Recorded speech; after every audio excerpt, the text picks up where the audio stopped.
pessoal, eu sou Andréa Zambel e hoje nós vamos falar sobre teoria geral do processo, ação. Bom, uma vez instituído o monopólio estatal da jurisdição, o poder do Estado ele fez surgir o dever de solucionar os conflitos, as lides que existem na sociedade. E todo dever ele tem como complexo o surgimento de um direito subjetivo em favor daqueles que podem exigir a sua observância. Esse direito de exigir do Estado a solução de um conflito de interesses pode ser definido como um direito ao exercício e à obtenção da tutela jurisdicional, que vem a ser justamente ação. Então, gente, a ação é usualmente definida como sendo o direito público subjetivo abstrato exercido contra o Estado juiz que visa o quê? Que tem a finalidade da prestação da tutela jurisdicional. É a ação um direito, pois ela contrapõe ao dever do Estado de resolver todos os conflitos que existem na sociedade. Direito esse subjetivo, porque ele envolve exigência deduzida contra o poder público, visando, tendo a finalidade, o cumprimento de uma norma geral de conduta que é tida como aquele direito que foi violado, claro, dentro do direito objetivo, que é a própria lei. Então, a ação ela é abstrato, pois independe da existência do direito material concreto que está sendo alegado pelo autor da ação. A análise que vem a ser a prestação da tutela jurisdicional nos indica a forma como o judiciário ele resolve os conflitos de interesse, como ele aplica o direito ao caso concreto, através, é claro, do proferimento de uma sentença de mérito, e coagindo o devedor ao cumprimento de sua decisão, ou até mesmo concedendo uma garantia processual da eficácia dos futuros processos de conhecimento ou até mesmo de execução. Então, gente, a ação ela é um direito a uma sentença de mérito. Isso se a gente falar do processo de conhecimento, tá? A satisfação coercitiva do direito objetivo se a gente falar do processo de execução. Ou então a garantia de eficácia do processo principal, como nós falamos de processo cautelar. Quando uma pessoa vai até o Poder Judiciário, que ela vai ao juízo solicitar para o Poder Judiciário que intervenha no conflito que existe, exerce essa pessoa o direito de ação contra o Estado. E exige desse proferimento de uma sentença de mérito que reconheça a pretensão material, compelindo o réu ao cumprimento de uma decisão. A relação instaurada entre o titular da pretensão resistida, né, o autor da demanda, no caso, e o juiz, o Estado juiz, a ser completada com a vinda daquela que resiste à pretensão, que seria o réu, é objeto de estudo dentro do direito processual. Para os defensores da teoria abstrata da ação, essa relação jurídica processual ela é autônoma e independe daquela do direito material, que une aí o autor e o réu e preexiste ao processo e é possuidora de princípios e regras próprias, né?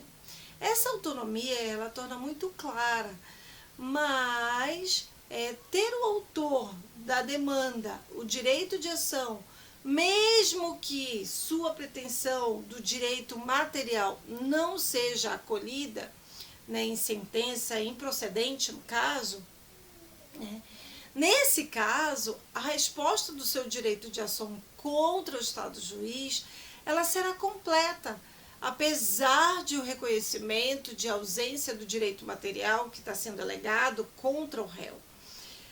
Então, todo processo regular, dupla relação, uma de direito processual e outra de direito material. A primeira, né, no caso, o direito processual, ele é representado pela ação e diz respeito às partes e o Estado juiz, que é uma relação jurídica processual. Quando a gente fala de direito material, ela é representada pelo bem da vida que está sendo discutido no processo e diz respeito exclusivamente ao autor e ao réu, que é uma relação jurídica material. Para ser reconhecido o direito do autor, ou seja, a tutela jurisdicional, que é a sentença de mérito, precisa ser analisado o preenchimento dos requisitos que são estabelecidos pela lei, que são nominados como condições da ação.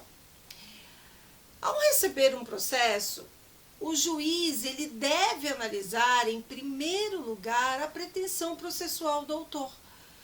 Ou seja, se ele faz jus ao proferimento de uma sentença de mérito, mediante a aplicação das regras que são estabelecidas no Código de Processo Civil, né?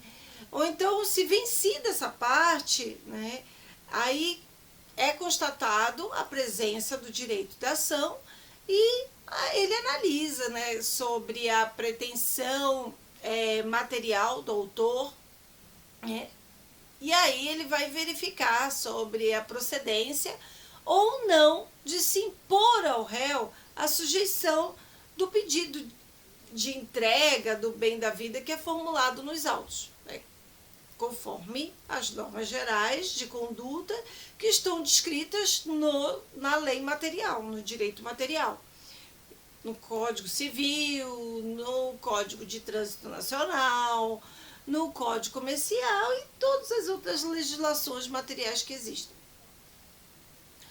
Bom, e essa é justamente a diferença entre carência da ação e improcedência da demanda. Quando a gente fala de carência da ação, o judiciário ele nega ao autor o direito de ação. Ou seja, ele põe fim ao processo sem qualquer análise da pretensão jurídica do direito material que veio nos autos, que foi trazida aos autos por não ter o postulante o direito ao recebimento de uma sentença sobre o mérito da lide. Agora, quando falamos em improcedência da demanda, embora tenha sido reconhecido o direito de ação do autor, tanto que proferida uma sentença de mérito, a sua pretensão de direito material ela é totalmente descabida. Então, não há procedência em se pretender sujeitar o réu a entrega do bem da vida. Não raramente se fala na existência de um direito de ação incondicionado, como se todos tivessem direito ao recebimento de uma sentença de mérito. Nada mais incorreto, né, falar dessa forma. Né? O direito de demandar, ele deriva do princípio do livre acesso ao judiciário, ao poder judiciário. E implica aí a aceitação do amplo direito do cidadão de solicitar um pronunciamento judicial, mesmo que seja a declaração de não ter o demandante o direito a uma sentença de mérito. Aí a gente está falando de carência da ação. Então, extinto o processo sem a resolução do mérito, nada impede o autor de renovar a demanda após a correção desse vício processual e pagar as despesas e os honorários da demanda anterior, quando então vai receber aí uma solução definitiva sobre a alegada lesão de seu direito. Isso está previsto lá no parágrafo 1º do artigo 486 do Código de Processo Civil. O processo ele deve, sempre que possível, terminar com resolução do mérito, pois somente ela tem força da pacificação social e natureza definitiva.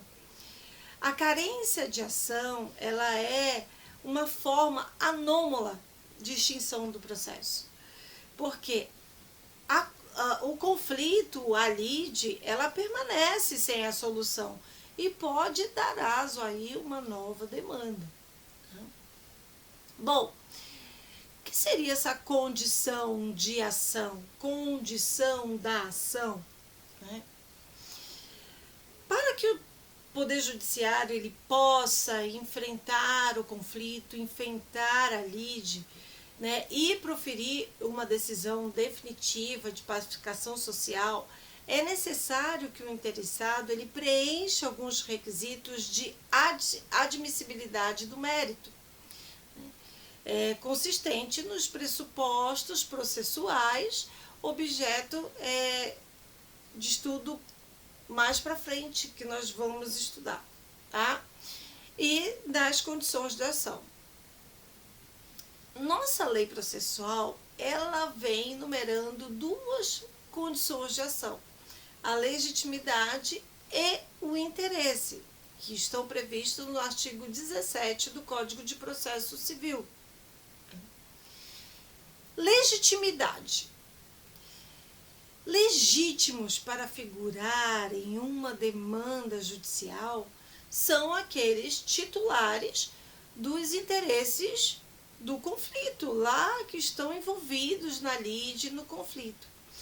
O autor ele deve ser titular de uma pretensão deduzida em juízo, e o réu aquele que resiste a essa pretensão, ou deverá sujeitar-se a eventual sentença de procedência. Essa regra ela é conhecida como legitimação ordinária. Bom, pode a lei expressamente autorizar terceiros a virem ao Poder Judiciário em nome próprio, litigar na defesa de um direito alheio também. Tá? São os casos de legitimação extraordinária, artigo 18 do Código de Processo Civil. Exemplo clássico são de marido atuando na defesa dos bens totais de propriedade de sua mulher e do gestor de negócios. Esses terceiros eles são chamados de substitutos processuais. Nas hipóteses de substituição, o substituto ele pode intervir como assistente litisconsorcial. Artigo 18, parágrafo único do Código de Processo Civil. O sistema processual civil ele vem cada vez mais possibilitando a defesa de uma classe ou grupo de pessoas por uma só instituição ou associação. Essa necessidade ela se faz premente por força da atual sociedade de massa, em que a defesa individual do direito de cada cidadão ele não se mostra compatível com a demanda pela celeridade e efetividade do processo. A tendência ela pode ser adotada no Código de Defesa do Consumidor, que foge à aplicação da legitimação ordinária e possibilita a defesa dos consumidores representados por associações criadas justamente para esse fim, que seria a legitimação extraordinária, por intermédio de ações coletivas. Bom, interesse de agir. O interesse de agir, ele depende da análise do binômio necessidade e adequação. Como necessidade, compete ao autor demonstrar que, sem a interferência do Poder Judiciário, a sua pretensão, ela corre risco de não ser satisfeita espontaneamente pelo réu, e implica a existência de dano ou perigo de dano jurídico em decorrência de uma lide. Como a adequação, compete ao autor a formulação de pretensão apta e, por fim, a lide trazida a juízo, sem a qual abriríamos aí a possibilidade de utilização do Poder Judiciário como simples órgão de consulta. Não se deve perquirir ou exigir a demonstração do requisito da utilidade prática da tutela requerida pelo autor. É da natureza do interesse de agir a faculdade, a facultividade, correspondente à possibilidade de escolha pelo autor da modalidade de tutela que melhor vai ser para o próprio autor no caso concreto. Daí porque aceita a opção do autor por uma ação meramente declaratória, mesmo quando já existente a concreta violação do direito. Isso tem previsão lá no inciso 1 e 2 do artigo 19 e artigo 20 do Código de Processo Civil. Faltando qualquer das condições, ocorre a extinção do processo sem a resolução do mérito, por carência de ação. E pode ela ser reconhecida logo quando da análise da petição inicial. Inciso 2º e 3º do artigo 330 do Código de Processo Civil. E no curso da demanda, após a citação do réu e formada integralmente a relação jurídica processual, inciso 6º do artigo 485 do Código de Processo Civil. Então, estão aí elas entre as matérias, cujo conhecimento vai se dar por ofício pelo juiz. Parágrafo 5º do inciso 11 do artigo 337 do Código de Processo Civil. O direito contra o Estado juiz, ele pode ser classificado conforme o provimento jurisdicional, solicitado aí pelo autor no processo. E quando a gente fala, então, de conhecimento, de procedimento de conhecimento,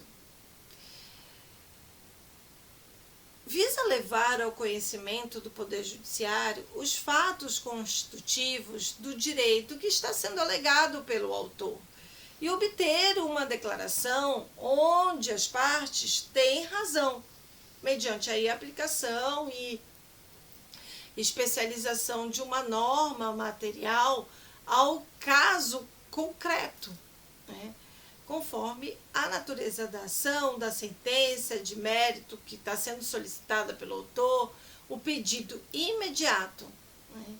Então, subdivide-se aí a ação de conhecimento em meramente declaratória, constitutiva ou desconstitutiva e condenatória. E vamos ver cada uma delas. Quando a gente fala de ação de conhecimento meramente declaratória, a pretensão do autor, ela se limita à declaração da existência ou inexistência da relação jurídica, ou da autenticidade ou falsidade de documento. Inciso 1º e 2º do artigo 19 do Código de Processo Civil. Sem que se pretenda compelir o réu à prática de qualquer ato subsequente à prolação da sentença de mérito. O autor, ele satisfaz sua pretensão com a mera declaração judicial, não sobrevindo aí necessidade de execução da decisão. Exemplos disso: a investigação de paternidade, nulidade de casamento e até mesmo de uso capião. Então, esses procedimentos, eles têm a finalidade o reconhecimento de uma situação fática, com efeitos jurídicos. Eles têm seus efeitos retroativos para a data do fato, cuja declaração de existência ou inexistência, ela se pretende aí, e aí tem um efeito ex tunc, tá? Ex tunc, ela retroage, tá?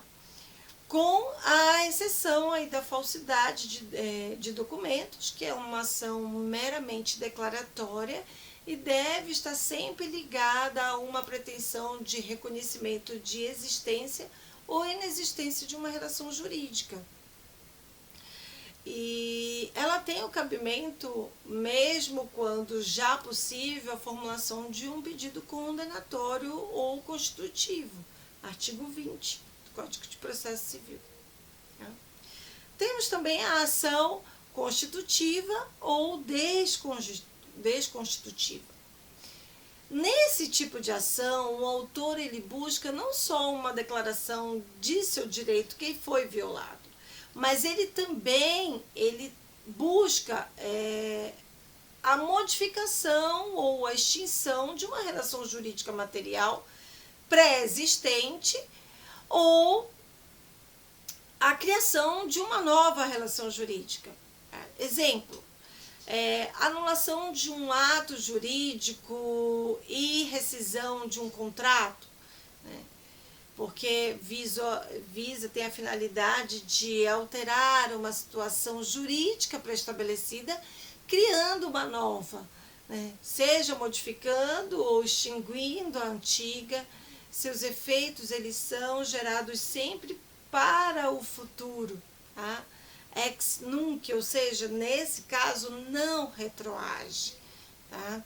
Então, da mesma forma que as ações meramente declaratórias, como regra, não demandam as sentenças constitutivas positivas ou negativas, execução ou fase procedimental própria para gerar a satisfação daquele que tem a pretensão acolhida pela tutela jurisdicional estatal.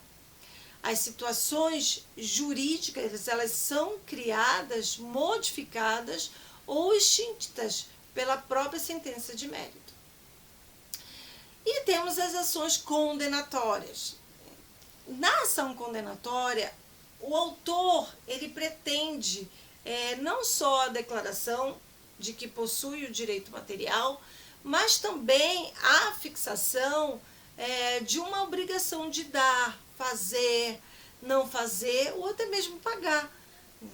Então, uma quantia em dinheiro que vai ser imposta aí para o réu, que se por acaso não for cumprida, aí vai gerar ao autor o direito de exigir do Poder Judiciário, de exigir do Estado juiz, que faça valer coativamente a sua decisão, que é no caso do processo de execução. Exemplo desse tipo de ação condenatória, nós temos a cobrança, enunciação de obra nova e a petição de herança. Então, as ações condenatórias têm efeito retroativo, ou seja, ela retroage até a data da constituição em mora do devedor. Bom, esse tipo de ação pode decorrer do simples vencimento da obrigação, a mora, ou demandar a constituição pela notificação, interpelação ou citação válida. Né? É importante a gente chamar a atenção aqui que essa fase de satisfação do credor, garantida pelo Estado juiz ao vitorioso, não mais demanda um processo autônomo de execução. Já não existe a necessidade da instauração de uma nova relação jurídica processual, com uma nova citação de executado, embargos à execução, etc. A satisfação do credor ela passa a ser considerada mera fase de cumprimento de sentença condenatória proferida. Bom, e quando falamos de execução? Né? Falamos de conhecimento e vamos falar de execução. O que seria um processo de execução? O processo de execução ela é uma tutela jurisdicional eminentemente satisfativa do direito do credor decorrente da inevitabilidade da jurisdição. Ele tem a finalidade, através de atos coativos incidentes sobre o patrimônio ou, por vezes, sobre a própria pessoa do devedor, um resultado equivalente ao do adimplemento da obrigação que se deveria ter realizado. Ela tem cabimento sempre que o credor esteja munido de um título executivo ou judicial ou extrajudicial. E aí nós temos o artigo 515 do Código de Processo Civil e o artigo 784 do Código de Processo Civil. Bom, somente a parte munida de título executivo pode se apresentarem no Poder Judiciário, se apresentar em juízo como credora da outra e fazer o uso da execução. Pela terminologia do Código de Processo Civil, os títulos executivos judiciais, eles dão aso à fase de cumprimento de sentença, enquanto a expressão execução ela é reservada para ação autônoma e direito e aquelas direta iniciada com base num título executivo extrajudicial. É interessante notar que alguns títulos executivos judiciais têm origem em outros processos que não são originários da competência civil. São os casos das sentenças penais condenatórias, sentenças estrangeiras e arbitrais, as quais não possuem aí antecedentes de processo civil de conhecimento. Então, demandam um processo autônomo de execução, para pagamento e para liquidação. Parágrafo 1º do artigo 515 do Código de Processo Civil. E as ações cautelares? Bom, as ações cautelares, elas têm a finalidade, a concessão de uma garantia processual que venha a garantir a eficácia da tutela de conhecimento ou de execução. Não se destina à composição dos litígios, mas sim a garantir que essas modalidades ou demais modalidades de ação sejam eficazes em sua finalidade, ou seja, tenha uma sentença de mérito e a satisfação do credor, mediante a concessão de uma medida cautelar que afaste o perigo decorrente da demanda no desenvolvimento dos processos principais. A tutela cautelar ela pode ser solicitada de forma conjunta com a de conhecimento ou em caráter antecedente, quando no prazo de 30 dias o autor ele vai formular no mesmo processo, nos mesmos autos, o seu pedido principal. Tá? Artigo 305 até o 310 do Código de Processo Civil. Bom, Elementos da ação. Os elementos da ação, eles são pressupostos, lógico, de uma sociedade estabilizada que, em conflito de interesses, uma vez solucionado de forma definitiva pela sentença de mérito, ele não possa ser objeto de nova demanda, sob pena de proferimento de decisões contraditórias e do surgimento da incerteza jurídica. Nos elementos da ação, indicadores de eventual igualdade entre as causas propostas simultaneamente em juízo, que seria a litispendência, ou já julgadas pelo mérito, quando a gente chama também de coisa julgada, é fundamental para esse estudo os fenômenos da conexão, da continência e prevenção. Tá? O controle impeditivo da análise judicial de demandas iguais, só é possível se idênticos alguns elementos da ação. Quais são eles? O primeiro deles são as partes. Tá?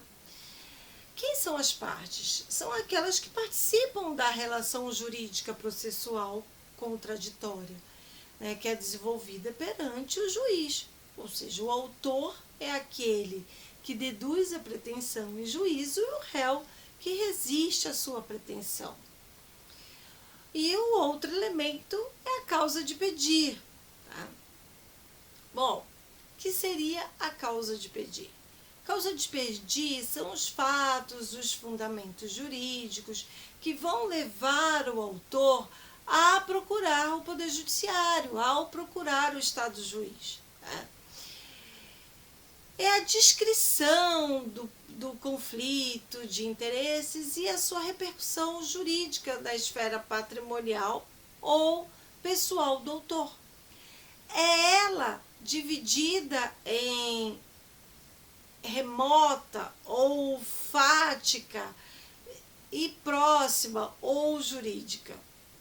Bom, causa de pedir remota ou fática. O que seria isso?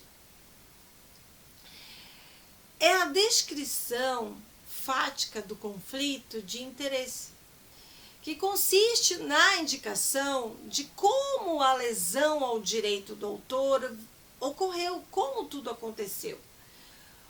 Esses fatos que geraram o direito, eles são chamados constitutivo do direito do autor. O Poder Judiciário, ele só atua diante de fatos concretos, já que todo direito vai nascer dele. Tá? O ajuizamento de ação que não venha se basear em conflito de interesse real, concreto, significa a tentativa de utilização do judiciário como um mero órgão de consulta e carece aí a parte de interesse de agir, e aí falta a necessidade de intervenção do Poder Judiciário, de intervenção da jurisdição. Causa de pedir próxima ou jurídica. É a descrição da consequência jurídica gerada pela lesão do direito do autor. Não se confunde aqui com a enunciação do fundamento legal que embasa a pretensão do autor, já que o elemento dispensável, né, ante o brocado de que o juiz é aquele que conhece o direito. Entretanto, para o surgimento da lide de interesse do judiciário, se faz necessário que os fatos eles gerem violação na órbita jurídica do titular da pretensão. São essas consequências jurídicas que consubstanciam a causa de pedir próxima. Ao conjunto dos fatos constitutivos do direito do autor e suas consequências jurídicas, nós chamamos de fato jurídico. Bom, o nosso sistema processual, ele optou pela adoção da teoria da substanciação da causa de pedir, onde é revelado aí a descrição fática para análise da identidade de ações, ao contrário do direito italiano, em que ele adota a teoria de individualização, que seria a relevância da causa de pedir jurídica ou próxima. Por essa adoção, possibilita o Poder Judiciário, possibilita o juiz a dar uma qualificação jurídica aos fatos constitutivos do autor, diversa daquela que foi narrada na petição inicial.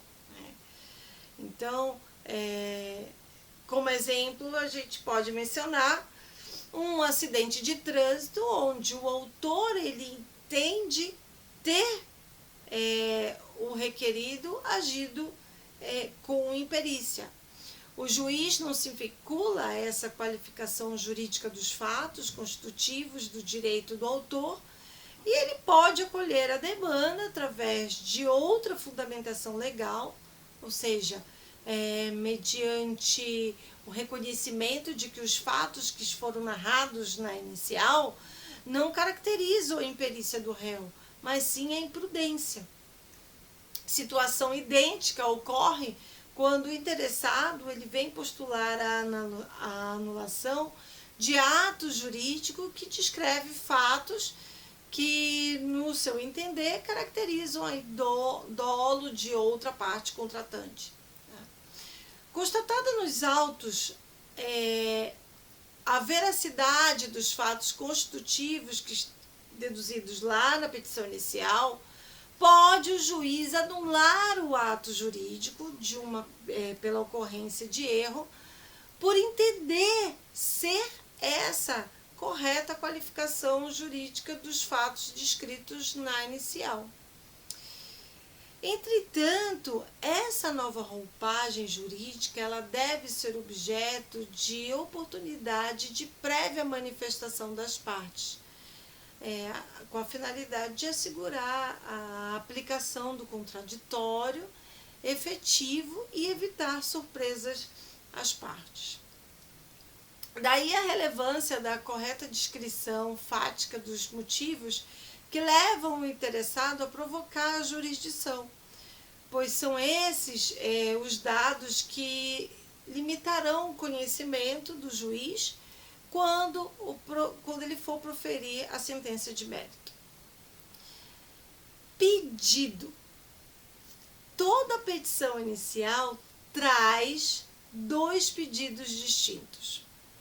O primeiro, chamado de imediato, que é a exigência formulada contra o juiz, que tem a finalidade da obtenção da tutela jurisdicional, que pode ser de cognição, ou seja, pode ser condenatória, constitutiva ou meramente declaratória, ou executiva, satisfatividade do direito, ou a cautelar, medida de garantia de eficácia do processo principal. E o segundo pedido é nominado de mediato, que é a exigência formulada contra o réu para que se submeta à pretensão do direito material que o autor diz não ter sido respeitada. A alteração de qualquer das 2 espécies de pedido implica a geração de uma nova demanda, afastando a incidência dos fenômenos da causa julgada e da litispendência. Espero que tenham gostado e até a próxima!